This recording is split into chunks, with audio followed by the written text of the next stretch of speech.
AP శాసన మండలిలో వెంకటేశ్వర స్వామి ఫోటోలతో వైసీపీ సభ్యులు చేసిన నిరసనలపై సీఎం చంద్రబాబు నాయుడు స్పందించారు. ఈ అంశంపై వినుకొండ సభలో సీఎం మాట్లాడుతూ చెప్పులు వేసుకొని వెంకటేశ్వర స్వామి ఫోటోలను విసిరేశారని మండిపడ్డారు. శ్రీవారి విషయం బయట మాట్లాడకూడదని 2 రోజులుగా ఆగానన్నారు. వెంకటేశ్వర స్వామి స్వయంగా తనను కాపాడారని, వెంకటేశ్వర స్వామిని అపవిత్రం చేస్తే ఊరుకోనని సీఎం చంద్రబాబు హెచ్చరించారు. శ్రీవారి లడ్డూను అపవిత్రం చేశారని చెబితే హెరిటేజ్ను తెరపైకి తీసుకొచ్చారన్నారు. నేను ప్రాణం పోయినా తప్పు చేయనని స్పష్టం చేశారు.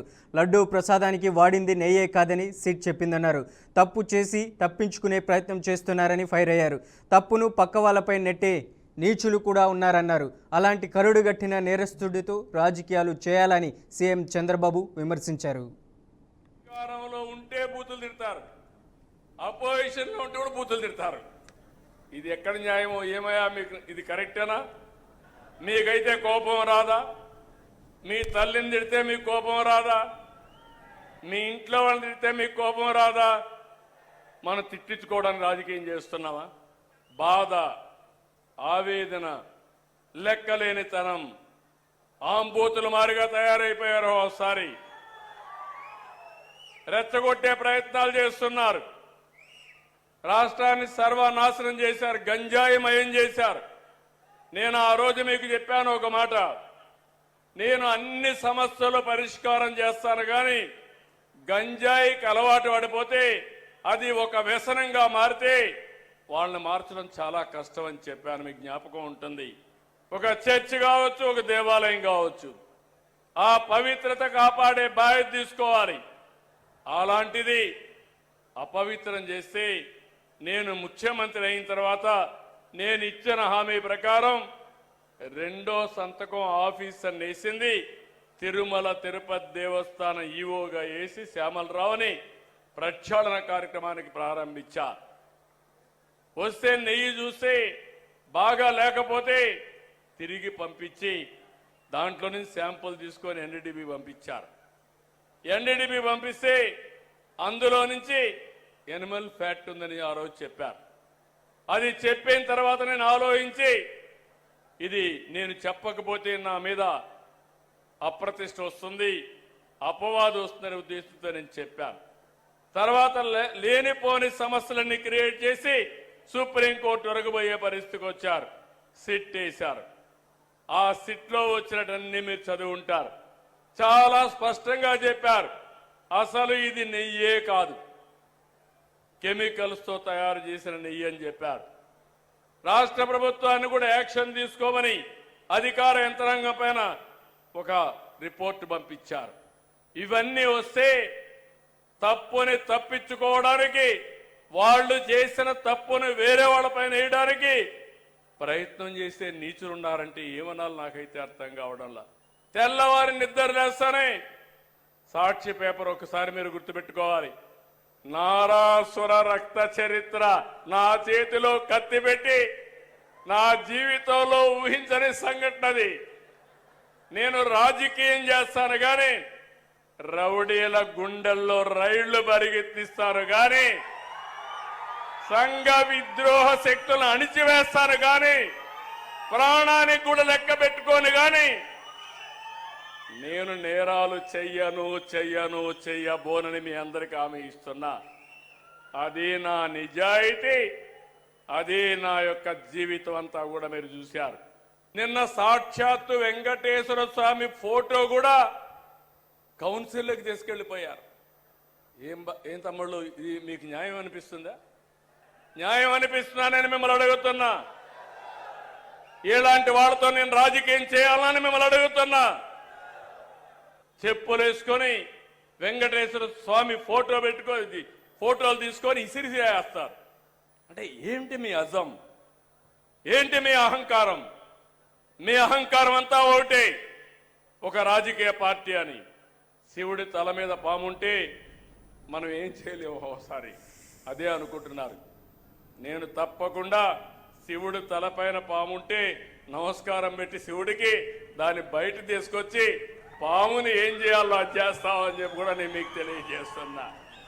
ఎవరి కోసం ఇది? మీకోసం అవునా కాదా? పల్నాడులో ఏం జరిగింది? రాజకీయాలు ఏంటి? ముఠా కక్షలు. రాయలసీమ మొత్తం ముఠాల్ని పూర్తిగా అణిచివేసి ఈరోజు రాయలసీమ కరువు సీమ కాదు, రతనాల సీమని హార్టికల్చర్ హబ్గా తయారు చేస్తున్నారు. ఏఐ సమ్మిట్లో యువజన కాంగ్రెస్ నిరసన తెలపడంపై ఏపీ మాజీ CM YS Jaganmohan Reddy X వేదికగా స్పందించారు. ఏఐ సమ్మిట్లో యువజన కాంగ్రెస్ మనందరినీ సిగ్గుపడేలా చేసిందని జగన్ పేర్కొన్నారు. మన రాజకీయాలు ఎటువైపు వెళ్తున్నాయని ప్రశ్నించారు. ఎవరు మన దేశాన్ని కించపరచకూడదని, రాజకీయ విభేదాలు ఎలా ఉన్నా ఎల్లప్పుడూ ప్రపంచం ముందు ఐకమత్యం ప్రదర్శించాలని వైఎస్ జగన్ తెలిపారు.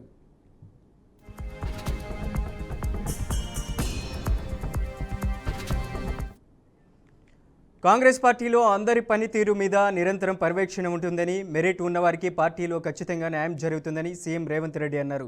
డీసీసీ పదవి ఎంతో విలువైనదని, వచ్చిన అవకాశం దుర్వినియోగం చేసుకోవద్దని సీఎం రేవంత్ సూచించారు.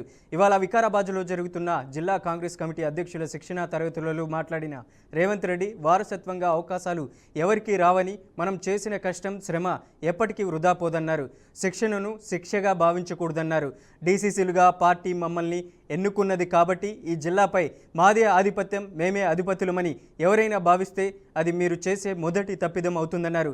డీసీసీ పోస్ట్ అనేది అధికారం కాదని, ఇది కుటుంబ పెద్ద లాంటి బాధ్యతని సీఎం రేవంత్ అన్నారు. 140 సంవత్సరాల క్రితం కాంగ్రెస్ పార్టీ మొదలైనప్పుడు మహాత్మా గాంధీ గారు ఉన్నప్పుడు కూడా వారి ఆలోచన విధానానికి భిన్నాభిప్రాయాలు చెప్పిన వాళ్ళు ఉన్నారు. ఆ రోజు నుంచి ఈ రోజు వరకు కాంగ్రెస్ పార్టీలో వివిధ సందర్భాలలో జాతీయ స్థాయి నాయకత్వంలోనే జాతీయ నాయకత్వం చెప్పేదానికి కూడా భిన్నంగా అభిప్రాయాలు చెప్పే సంస్కృతి కాంగ్రెస్ పార్టీలో ఉన్నది. ఇది ప్రజాస్వామ్య స్ఫూర్తిగానే తీసుకోవాలి తప్ప మనల్ని ఏదో వ్యతిరేకిస్తుండ్రు, లేకపోతే మనల్ని కాదంటున్నారు కాబట్టి ఇక వాళ్ళని అణిచివేయాలి, వాళ్ళని ఉండకుండా చూడాలి, వాళ్ళని పార్టీలో నుంచి బయటికి తరమాలి అనే ఆలోచన మీరు ఏదైనా చేస్తే మీరు పార్టీకి మేలు చేసేదానికంటే కీడు చేసేది ఎక్కువ అవుతుంది. మీకు అందరికీ తెలుసు, నేను పిసిసి అధ్యక్షుడు అయినప్పుడు కూడా పరిస్థితులు, ప్రతి నాయకుడి ఇంటికి వెళ్ళిన, ప్రతి వాళ్ళని కలిసిన, పార్టీ సంక్లిష్టమైన పరిస్థితులను ఎదుర్కొంటుంది. మీకంటే వయసులో అనుభవంలో చిన్నవాడినే అయి ఉండొచ్చు, కానీ పార్టీ నాకు ఒక అవకాశం ఇచ్చింది. మీరందరూ సహకరించండి, అందరం కలిసి కొట్లాడితే తప్పకుండా మనకు మంచి రోజులు వస్తాయి అని చెప్పి ప్రతి నాయకుడి ఇంటికి వెళ్ళి కలిసిన, ప్రతి ఒక్కరికి పార్టీ బాధ్యత తీసుకున్న వాళ్ళను ప్రభుత్వంలో భాగస్వాములను చేసినాం. ఈరోజు 67 మంది కార్పొరేషన్ చైర్మన్లు అయ్యిండ్రు అని అంటే పార్టీ బాధ్యత చేసిన వాళ్ళని ఎతికి మరీ వాళ్ళ కార్పొరేషన్ చైర్మన్లు, ఎమ్మెల్యే టికెట్లు, ఎంపీ టికెట్లు ఈరోజు ఇవ్వడం జరిగింది. మీకందరికీ కూడా నా సూచన ఒక్కటే, మీ ప్రతి చర్య మేము గమనిస్తూనే ఉంటాం. ప్రతిరోజు మార్కులు వేయదు పార్టీ. మనం ఎంత బాగా చదువుకున్నా సంవత్సరానికి ఒకటేసారి పరీక్షలు పెడతారు. ఆ పరీక్షలల్లో మన రిజల్ట్ తెలుస్తుంది. మీకు కూడా మీరు ఏమనుకుంటున్నారంటే మేము ఏం చేసినా ఎవరు చూస్తలేరు, ఎన్నికల ముందల ఎవరో నాయకుడిని పట్టుకుంటే ఆ కోటాలనో ఈ కోటాలనో వస్తుందని. ఇక ఏ కోటాల్లో మెరిట్ కోటా ఒక్కటే ఉంది కాంగ్రెస్ పార్టీలో. మీరు ఆ మెరిట్ కోటాల పాస్ అయితేనే మీకు ఏదైనా అవకాశం వస్తుంది. ఆల్రెడీ ఒక మెరిట్ కోటాలో మీరు జిల్లా పార్టీ అధ్యక్షులు అయినరు. జిల్లా పార్టీ అధ్యక్షులు అవ్వడం అనేది మీకు ఎన్నో డోర్లు ఓపెన్ అయిపోయినాయి. ఇక్కడ ఉన్న వాళ్ళకి ఏమైనా ఉండొచ్చు, చాలా వాళ్ళు డబ్బులు ఉన్న వాళ్ళు ఉండొచ్చు, డబ్బులు లేని వాళ్ళు ఉండొచ్చు, లేకపోతే కులం ఉన్న వాళ్ళు ఉండొచ్చు, కులం కొంచెం చిన్న చూపు చూస్తారని బాధ కలిగేటోళ్ళు కూడా ఇక్కడ ఉండొచ్చు, నాకు తెలియదు. అన్నిటికీ మించిన కాంగ్రెస్ పార్టీ అధ్యక్ష పదవి మీ దగ్గర ఉంది. అది అన్నిటికంటే విలువైంది. ఈ విలువైన పదవిని మీరు దుర్వినియోగం చేసుకుంటే ఇక మిమ్మల్ని ఆ దేవుడు కూడా బాగు చేయలేడు. ఈ పదవిని పొదుపుగా వాడుకొని, ఈ పదవిని ప్రజల కోసం వినియోగించి, పదవిని కార్యకర్తల్ని సమన్వయం చేసుకోవడానికి వాడుకుంటే మీరు ఎమ్మెల్యేనో, ఎమ్మెల్సో, ఎంపీఓ, మంత్రో, ముఖ్యమంత్రో ఏ స్థాయికైనా మీరు ఎదగడానికి ఇది ఉపయోగపడుతుంది. ఇది తొలిమెట్టు మీ రాజకీయ జీవితంలో. జిల్లా పార్టీ అధ్యక్షుడు అనేది మీ రాజకీయ జీవితంలో ప్రతివాడికి ఒక కోరిక, ఒక ఆలోచన, ఒక పట్టుదల ఉంటుంది. కానీ అది చేరుకోవడానికి, అది సాధించుకోవడానికి చాలామందికి అవకాశాలు రావు. ఈరోజు మీ జిల్లాలోనే ఎంతమంది పోటీ పడి ఉంటారో మీకే తెలుసు. మరి అంతమందిలోకి వెళ్ళి పార్టీ మీకు అవకాశం ఇచ్చిందంటే సంపూర్ణమైన విశ్వాసం మీ మీద పెట్టుకున్నది పార్టీ. కాంగ్రెస్ పార్టీకి గతమే కాదు భవిష్యత్తు కూడా ఉన్నది. భవిష్యత్తు దేశానికి సంబంధించిన భవిష్యత్తు. ఈ దేశంలో కాంగ్రెస్ని, ఈ దేశాన్ని విడదీసి చూడలేము. ఈ దేశం యొక్క ఆత్మనే కాంగ్రెస్ పార్టీ. ఈ దేశం యొక్క ఆత్మను దెబ్బతీయాలని ఈరోజు భారతీయ జనతా పార్టీ లాంటి పార్టీలు కుట్ర చేస్తున్నాయి. అది అంత ఆషామాషి విషయం కాదు. ఈరోజు పార్లమెంట్లో రాహుల్ గాంధీ గారిని మాట్లాడనివ్వకపోయినా, గాంధీ కుటుంబాన్ని అవమానించే విధంగా మాట్లాడినా, గాంధీ కుటుంబాన్ని అవినీతి ఆరోపణలతో ఈరోజు బీజేపీ అవమానించాలనే ప్రయత్నం చేస్తుంది. ఉండడానికి సొంత ఇల్లు లేని దేశం కోసం 3 తరాలు ప్రాణాలు ఇచ్చిన గాంధీ కుటుంబానికి డబ్బులు ఒక లెక్కనా? కాంగ్రెస్ పార్టీ కార్యకర్తలు నిజంగానే వాళ్ళకి డబ్బులు కావాలనుకుంటే ఈ కాంగ్రెస్ పార్టీ కార్యకర్తలు పోగేస్తే కూడా ఓ 10,000 కోట్ల రూపాయలు జమ అయితే గాంధీ కుటుంబానికి ఇవ్వడానికి. మనమందరం గాంధీ కుటుంబానికి ఒకవేళ ఆర్థిక అవసరాలు ఉన్నాయి అని అంటే తలా ఓ చెయ్యి వేస్తే తెలంగాణ నుంచి ఒక 1000 కోట్లు పోగేసి ఇవ్వగలిగిన శక్తి ఈరోజు కాంగ్రెస్ పార్టీ కార్యకర్తలకు ఉన్నది. సంగారెడ్డి జిల్లా కంది సెంట్రల్ జైలులో ఉన్న పలువురు బీఆర్ఎస్ నాయకులను మాజీ మంత్రి హరీష్ రావు పరామర్శించారు. ఈ సందర్భంగా కాంగ్రెస్ ప్రభుత్వంపై ఆయన తీవ్ర స్థాయిలో మండిపడ్డారు. మెదక్ కాంగ్రెస్ ఎమ్మెల్యే మైనంపల్లి రోహిత్ ఎన్నికల కోడ్ ఉల్లంఘిస్తూ రాత్రిపూట 4 కార్ల కాన్వాయ్తో వార్డులు ఎందుకు తిరిగాడు అని డీజీపీ శివధర్ రెడ్డిపై ఫైర్ అయ్యారు. రాష్ట్రంలో 3 మున్సిపల్ ఎన్నికలు వాయిదా వేశారు. ఆ ఎన్నికలు ఎప్పుడు నిర్వహిస్తారని ప్రశ్నించారు. ఎన్నికల కమిషన్ను సర్కార్ చేతిలో పెట్టుకొని ఎన్నికలు నిరవధికంగా వాయిదా వేశారని ఫైర్ అయ్యారు మాజీ మంత్రి హరీష్ రావు. సంగారెడ్డి జైల్లో కాంగ్రెస్ ప్రభుత్వం అక్రమంగా అరెస్ట్ చేసి నిర్బంధించినటువంటి 13 మంది బీఆర్ఎస్ కార్యకర్తల్ని పరామర్శించడం జరిగింది. ఈ కేసే ఒక అక్రమ కేసు.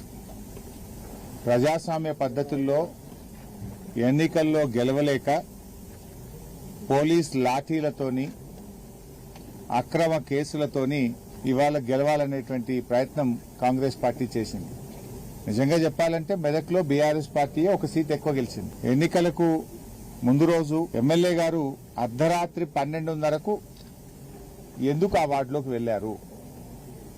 ఇది ఎన్నికల నియమ నిబంధన ఉల్లంఘన కాదా? సాయంత్రం 5 గంటలకు ప్రచారం ముగిసింది. 5 గంటల తర్వాత ఎవరూ ప్రచారం చేయడానికి వీల్లేదు. ఆ వార్డుకు సంబంధం లేని ఓటర్లు ఆ వార్డుల్లో తిరగకూడదు. మరి ఆ వార్డుకు ఎందుకు ఎమ్మెల్యే గారు రాత్రి 12:30కు 4 కార్ల కాన్వాయ్తో వెళ్లారు?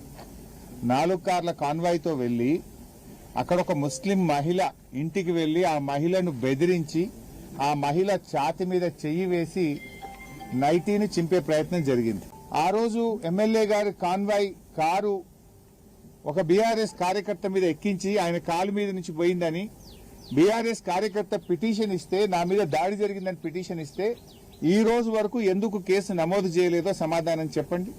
బీఆర్ఎస్ కార్యకర్త ఆటో మీద 2 కాంగ్రెస్ గుండాలు పోయి పెట్రోల్ జల్లి అర్ధరాత్రి పూట ఆటో తగలబెడితే వీడియోలతో సహా సాక్ష్యాధారాలతో సహా పోలీస్ స్టేషన్కి వెళ్లి కంప్లైంట్ ఇస్తే 3 గంటలు పోలీస్ స్టేషన్లో కూర్చున్నా ఎందుకు దరఖాస్తు తీసుకోలేదు? ఎందుకు ఈ నిమిషం వరకు ఎఫ్ఐఆర్ చేయలేదో సమాధానం చెప్పాలి. సిఐ గారితో నేను మాట్లాడినా, డిఎస్పీ గారితో మాట్లాడాం, జిల్లా ఎస్పీతో మాట్లాడినాం. ఆటో తగలబెట్టిన విజువల్స్ వ్యక్తులు వీడియోలో స్పష్టంగా కనబడుతుంటే కంప్లైంట్ ఇస్తే ఇప్పటికి 48 గంటలైనా ఎఫ్ఐఆర్ బుక్ చేయలేదు, గుండాలను అరెస్ట్ చేయలేదు. దీనికి ఇలా డీజీపీ శివధర్ రెడ్డి గారు సమాధానం చెప్పాలి. నిన్న రాత్రి టిప్పర్ని తగలబెట్టినారు.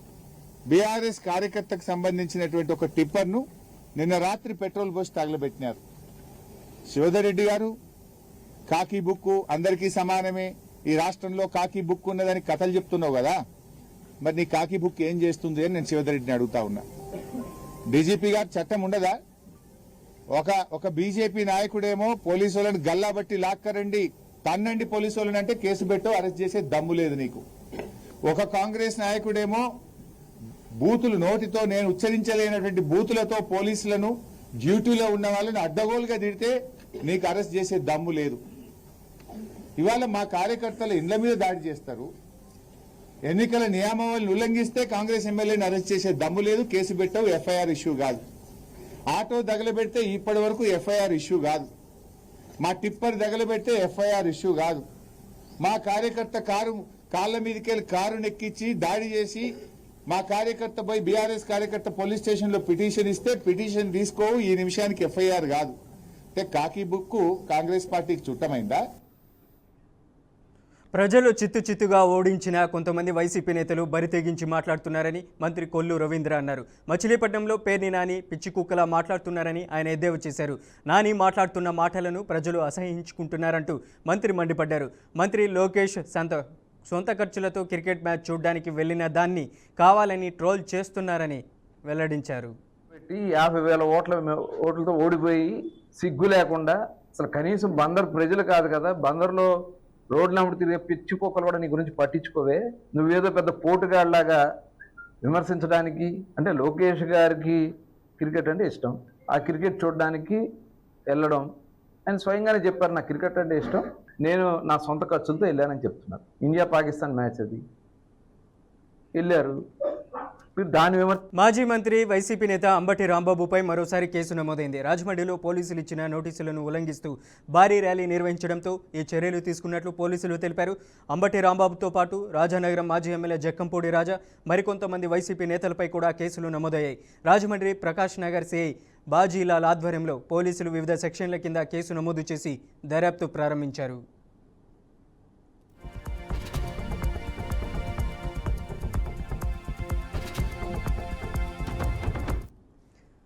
అక్రమాలు అడ్డుకున్నందుకే తనపై కక్ష కట్టారని కామారెడ్డి ఎమ్మెల్యే వెంకటరమణారెడ్డి అన్నారు. తాను తప్పు చేసినట్లు రుజువు చేస్తే రాజీనామా చేస్తానని, స్పీకర్ ఫార్మాట్లోని రాజీనామా లేఖ పంపిస్తానని తెలిపారు.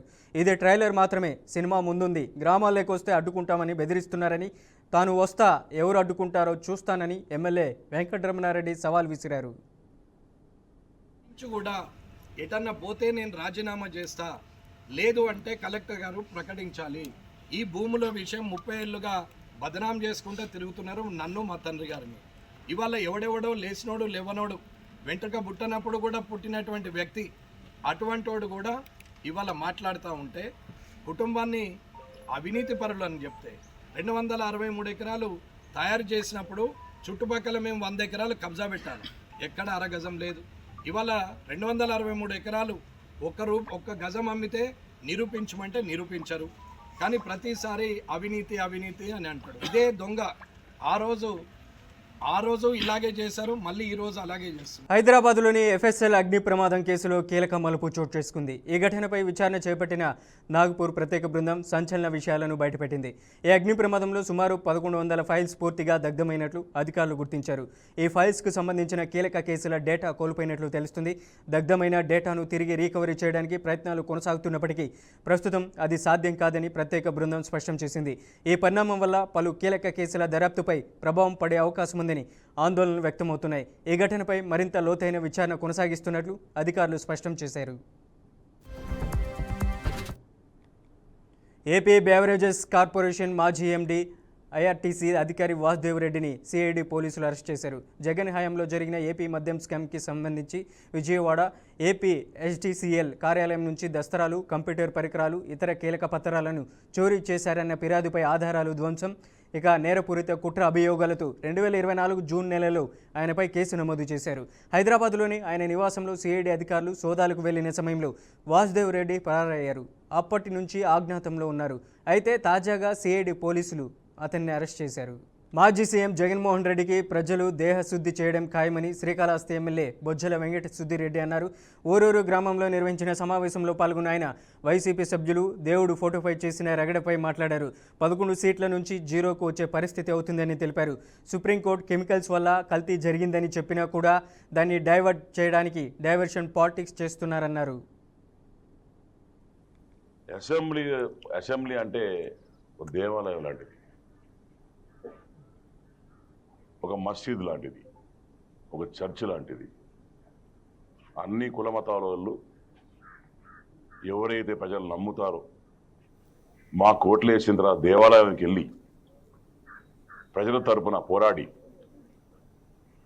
వాళ్ళ బాధలు తీర్చేదానికి ఒకటి ఇచ్చిన భగవంతుడు ఇచ్చిన దేవాలయం. మీకు తెలుసో తెలీదో, అసెంబ్లీ లోపల ఎక్కడ కూడా స్వామివారి పటాలు అవి ఉండవు. గాంధీ గారి బొమ్మ ఉంటుంది, మహాత్మా గాంధీ గారి బొమ్మ ఉంటుంది. దాని తర్వాత వాళ్ళ రూమ్లలో సీఎం గారి బొమ్మ కావచ్చు, పవన్ కళ్యాణ్ గారి బొమ్మ కావచ్చు, 2 బొమ్మలు, సీఎం డిప్యూటీ సీఎం బొమ్మలు లోపల ఉంటాయి. ఎక్కడ కూడా మీకు ఎటువంటి భగవంతుడు కానీ అటు మనకు సంబంధించిన ఏ దేవుళ్ళు కానీ ఉండదు. దేశంలోని ప్రధాన నగరాల్లో ఉగ్రముఖులు పేలుళ్లకు ప్లాన్ చేసినట్లు నిఘా వర్గాలు అనుమానిస్తున్నాయి. దేశ రాజధాని ఢిల్లీలోని ఎర్రకోట, చాందినీ చౌక్ సమీపంలో ఉన్న ఆలయాల్లో బ్లాస్టింగ్కు లష్కరే తోయిబా ప్లాన్ చేసినట్లు ఐబీ వర్గాలు హెచ్చరించాయి. తాజాగా హైదరాబాద్లోనూ ఉగ్రముఖులు పేలుళ్లకు ప్లాన్ చేసినట్లు నిఘా వర్గాలు హెచ్చరించాయి. చంచల్గూడ జైల్లో ఇటీవల నిర్వహించిన ములాఖాతులో పేలుళ్లకు ప్లాన్ రచించినట్లుగా అనుమానం వ్యక్తం చేసింది. లష్కరే తోయిబా ఉగ్ర సంస్థకు చెందిన ఉగ్రవాది జైల్లో ప్రణాళికలు రచించినట్లుగా నిఘా వర్గాలు ఆరోపిస్తున్నాయి.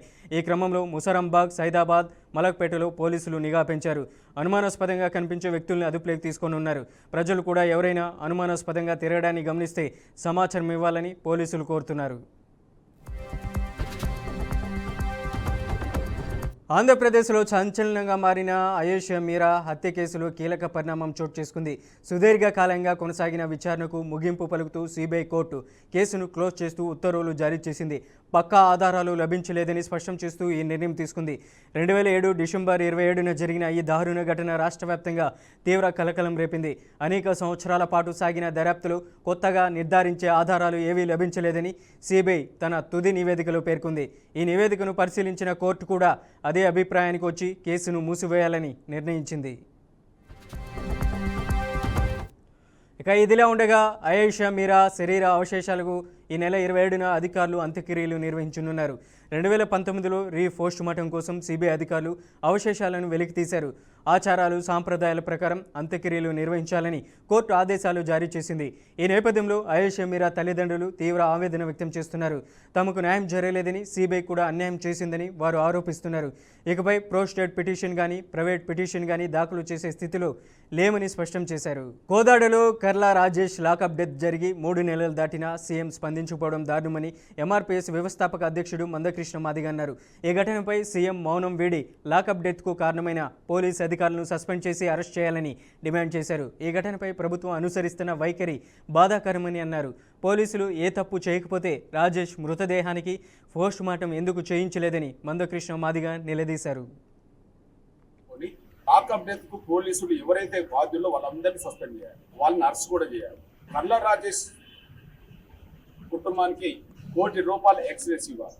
ఎస్సీ ఎస్టీ చట్ట పరిధిలో వచ్చే ప్రభుత్వ ఉద్యోగం, ఇల్లు, భూమి వెంటనే అమలయ్యే విధంగా చొరవ తీసుకోవాలి. ఈ 2 విషయాల్లో ముఖ్యమంత్రి రేవంత్ రెడ్డి గారు మౌనం వీడాలి, నిర్ణయం తీసుకోవాలి. ఈ విషయంలో రంగారెడ్డి జిల్లా బండ్లగూడ సన్ సిటీ పరిధిలోని క్రెయిన్స్ ఆసుపత్రిపై కేసు నమోదు చేసినట్లు పోలీసులు తెలిపారు. బాలుడికి ఆరోగ్యం బాగోలేకపోవడంతో 2 రోజులు ఆసుపత్రిలో చికిత్స అందించారన్నారు. అయితే ఇవాళ మళ్లీ జ్వరం రావడంతో ఆసుపత్రికి రాగా ఇంజెక్షన్ ఇచ్చిన కొద్దిసేపటికే బాలుడు మరణించాడని వివరించారు. బాలుడిని పోస్టుమార్టం నిమిత్తం ఉస్మానియా ఆసుపత్రికి తరలించామని, రిపోర్ట్ ఆధారంగా చర్యలు తీసుకుంటామని పోలీసులు స్పష్టం చేశారు. అక్కడ విష్ణువర్ధన్ రెడ్డి గారు ఉన్నారు. వాళ్ళ బాబు వచ్చి 6 months ఓల్డ్. లాస్ట్ 3 days నుంచి అక్కడ ట్రీట్మెంట్ తీసుకున్నాడు. 90-20 వచ్చేసి అవుట్ పేషెంట్ గా ట్రీట్మెంట్ తీసుకొని మెడిసిన్స్ వాడుతున్నాడు. ఈ రోజు ఫీవర్ తగ్గితే మళ్ళా కూడా ఉదయం 7 o'clock హాస్పిటల్ తీసుకొచ్చి అడ్మిట్ చేసి ట్రీట్మెంట్ అందించడం జరుగుతుంది. అందించే క్రమంలో బాబు 11:30-12 మధ్యలో చనిపోయింది.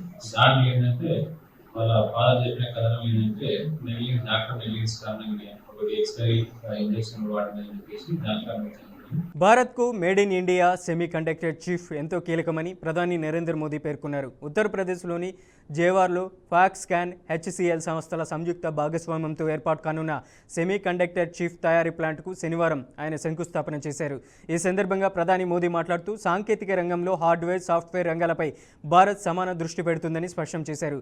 సెమీ కండక్టర్ల తయారీలో అరుదైన ఖనిజాల ఆవశ్యకతను ప్రధాని నొక్కి చెప్పారు. ఆ దిశగా భారత్ ఇప్పటికే బలమైన చర్యలు తీసుకుంటుందని, సెమీ కండక్టర్ పరిశ్రమకు ఊతమిచ్చేలా దేశంలో రేర్ ఎర్త్ కారిడార్లను నిర్మించడానికి సన్నాహాలు చేస్తున్నట్లు ప్రధాని మోదీ వెల్లడించారు. ఢిల్లీలో ఏఐ ఇంపాక్ట్ సమిట్ ప్రాంగణంలో నిన్న యూత్ కాంగ్రెస్ చేసిన నిరసనకు వ్యతిరేకంగా ఇవాళ బీజేపీ దేశవ్యాప్తంగా ఆందోళన చేపట్టింది. ఢిల్లీలోని ఏఐసీసీ కార్యాలయం, కాంగ్రెస్ అగ్రనేత సోనియా గాంధీ నివాసం ముట్టడికి బీజేపీ నేతలు యత్నించారు. భారీ సంఖ్యలో చేరుకున్న బీజేపీ నాయకులు రాహుల్ గాంధీ కాంగ్రెస్ పార్టీకి వ్యతిరేకంగా నినాదాలు చేస్తూ బారికేడ్లను దాటి వెళ్లేందుకు ప్రయత్నించారు. ఈ క్రమంలో రాహుల్ గాంధీ దిష్టిబొమ్మను దహనం చేశారు. దేశ ప్రజలకు రాహుల్ గాంధీ క్షమాపణలు చెప్పాలని, ఆయనపై దేశద్రోహం కేసు నమోదు చేయాలని డిమాండ్ చేశారు. బీజేపీ ఆందోళనతో అప్రమత్తమైన పోలీసులు నిరసనకారులను అదుపులోకి తీసుకున్నారు. ప్రపంచ వాణిజ్యంలో కీలక పరిణామం చోటు చేసుకుంది. అమెరికా సుప్రీంకోర్టు తీర్పుతో డొనాల్డ్ ట్రంప్ విధించిన టారిఫ్లపై మార్పులు చోటు చేసుకోనున్నాయి. ప్రపంచ దేశాలపై అమెరికా అధ్యక్షుడు ట్రంప్ విధించిన టారిఫ్లను అమెరికా సుప్రీంకోర్టు రద్దు చేసింది. ఈ తీర్పుతో భారత్ సహా పలు వాణిజ్య భాగస్వామ్య దేశాలతో కుదిరిన ట్రేడ్ ఒప్పందాలు మార్పులు చోటు చేసుకోనున్నాయి. ఇకపై అన్ని దేశాలపై 10% సుంకాలు విధించనున్నట్లు వైట్ హౌస్ ప్రకటించింది.